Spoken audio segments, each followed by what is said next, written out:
Bismillahirrahmanirrahim. Assalamualaikum warahmatullahi wabarakatuh. Baik, sekarang kita masuk mata kuliah komunikasi massa. Ini untuk anak semester 4 ya. Baik itu yang mengambil mata kuliah ke bawah ya, ataupun memang sudah ditetapkan di paket mata kuliah. Nah, saya akan menjelaskan tentang bagaimana pengertian dari komunikasi massa, kemudian unsur-unsur dari komunikasi massa itu sendiri, kemudian bagaimana sih fungsi atau manfaat kegunaan dari komunikasi massa ini. Baik, sebenarnya banyak ya beberapa definisi yang menjelaskan tentang pengertian komunikasi massa ini. Nah, mungkin teman-teman bisa searching di Google, bisa review jurnal ya, bisa juga mungkin lihat referensi buku yang menjelaskan tentang apa itu komunikasi massa. Nah, menurut Bittner tahun 1980 menjelaskan bahwa komunikasi massa merupakan pesan-pesan yang dikomunikasikan melalui media massa kepada sejumlah orang. Devlor and Dennis tahun 1985 juga menjelaskan bahwasanya komunikasi massa ini merupakan suatu proses para komunikator menggunakan media untuk menyebarkan pesan-pesan secara luas dan secara terus-menerus atau continue. Nah, menciptakan makna-makna yang dapat diharapkan dapat mempengaruhi khalayak yang besar ya dalam ruang lingkupnya, kemudian berbeda-beda dengan melalui berbagai cara. Terus Lee tahun 1965 itu juga menjelaskan apa itu komunikasi massa, merupakan ilmu publisistik atau ilmu kemasyarakatan ya, sosial yang mempelajari gejala komunikasi massa dalam seginya. Baik, ini publisistik, ini publisitas ya. Publisitas artinya menyebarluaskan, kemudian menyiarkan, kemudian ini terjadi pada sistem sosial masyarakat. Baik, kemudian komunikasi massa itu merupakan suatu komunikasi yang berlangsung dalam situasi interpos ketika antara sumber dan penerima tidak terjadi kontak secara langsung. Namun pesan-pesan komunikasi itu mengalir kepada penerima melalui saluran komunikasi media massa seperti surat kabar, majalah, radio, film, dan televisi. Nah, walaupun kita tidak mungkin secara kontak interpersonal itu berhubungan dengan si komunikator atau si penerima dari kegiatan komunikasi massa ini, tetapi melalui media massa baik itu surat kabar ya, majalah gitu ya, kemudian film. Nah, ini merupakan kegiatan yang disebut sebagai kegiatan komunikasi massa. Baik. Nah, di sini dapat kita jelaskan bahwa dari pengertian yang telah saya kemukakan tadi, bahwasanya komunikasi massa ini merupakan kegiatan komunikasi ya, kegiatan komunikasi yang menggunakan media massa. Ya, pada dasarnya komunikasi massa adalah komunikasi melalui media massa ya. Media massa itu ada media cetak dan media elektronik. Nah, ada yang terbaru sekarang itu media hybrid ya kan, media internet.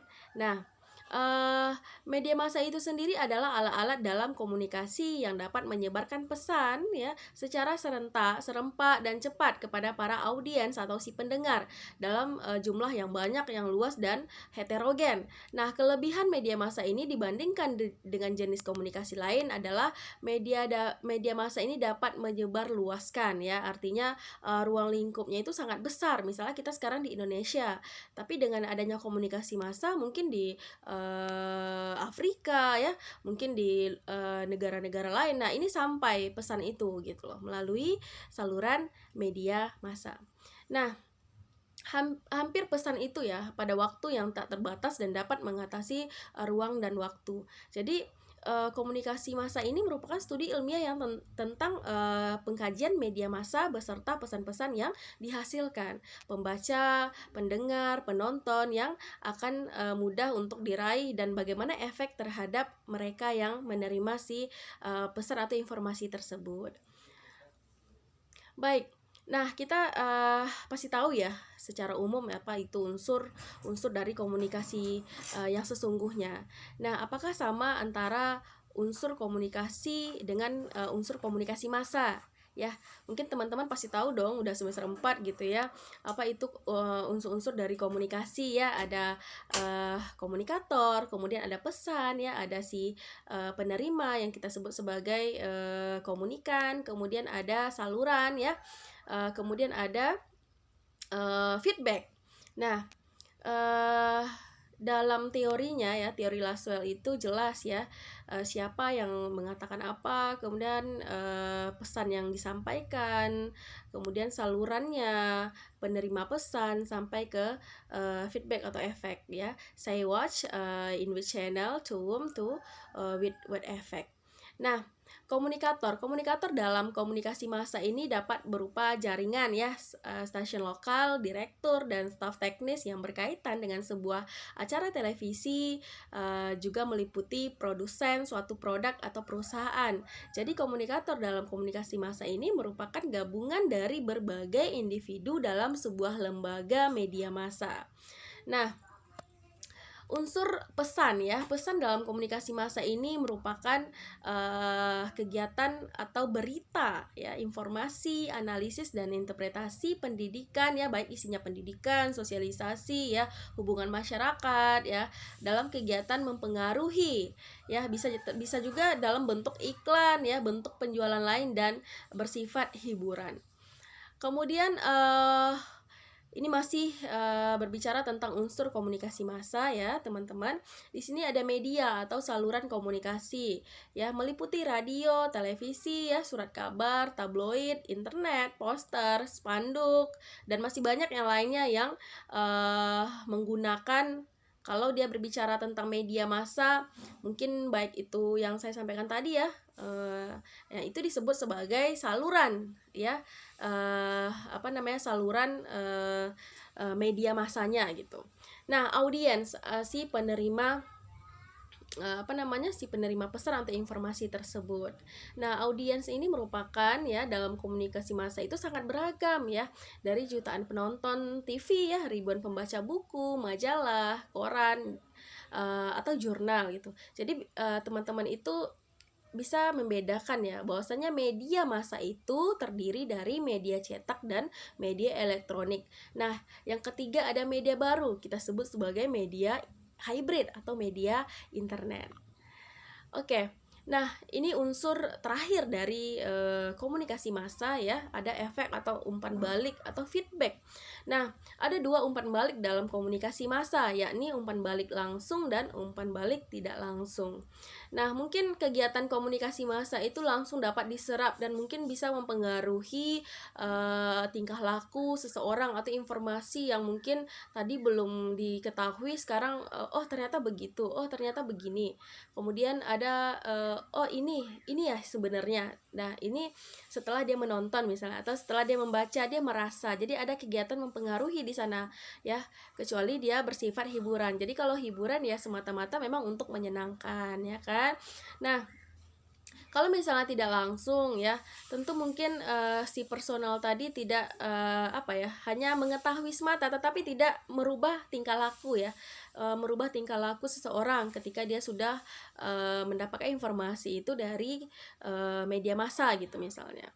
Kemudian ya, tidak terjadi kontak langsung yang memungkinkan mereka mengadakan reaksi langsung antara satu sama lain. Umpan balik tidak secara langsung misalnya dapat ditunjukkan dalam surat pembaca ini kalau kita menggunakan media cetak.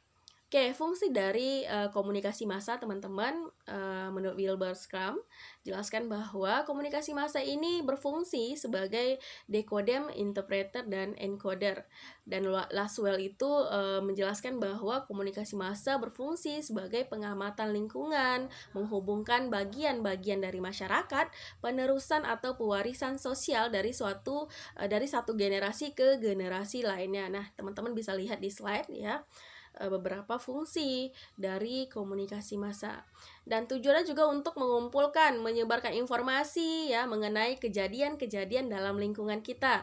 Kemudian ada di situ nilai-nilai, norma sosial, budaya, dan terakhir memberikan hiburan. Oke. Ini merupakan dasar ya pengetahuan tentang komunikasi massa, Baik, saya harapkan informasi ini dapat memberikan pengetahuan yang baru bagi teman-teman ya di semester 4. Nah, jangan lupa untuk selalu cari review-review informasi tentang mata kuliah kita, baik itu di jurnal ya, di buku pastinya. Kemudian ketika mencari di internet, cari sumbernya, kira-kira ini akurat atau tidak. Kira-kira yang memberikan informasi ini betul-betul berkompeten di bidangnya atau seperti apa. Jadi sebelum kita menarik suatu kesimpulan informasi, kita harus cross check terlebih dahulu ya teman-teman, karena jangan sampai nanti apa yang kita harapkan tidak sesuai dengan informasi yang akan kita terima.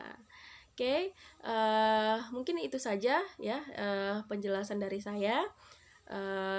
Kemudian salam komunikasi ya, salam komunikasi. Saya tutup, akhirul kalam.